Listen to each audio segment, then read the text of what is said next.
አንድ ሰው ጂም ቤት ሄዶ ወይም ስፖርት ቤት ሄዶ ውሎ ቁጭ ብሎ ስለመጣ መስል ያወጣል እንዴ?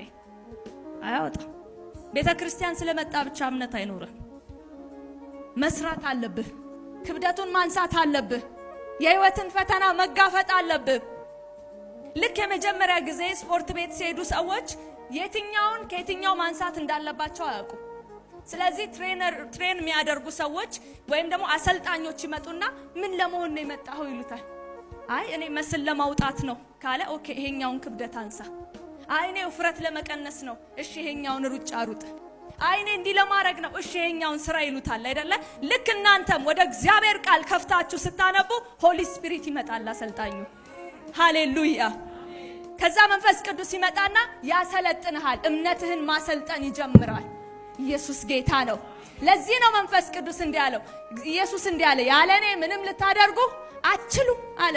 ስለዚህ እኔ ልሄድ ነው፣ የሚያጽናናው መንፈስ ቅዱስ ልክላችኋለሁ አለ። የእውነት መንፈስ በመጣ ጊዜ ወዴት ይመራችኋል? ወደ እኔ ይመራችኋል አለ። ኢየሱስ ጌታ ነው። ምክንያቱም እኔ ብሎ የጠራው ኢየሱስ እንዴት ነው?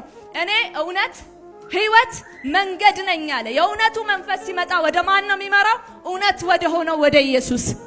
ሃሌሉያ።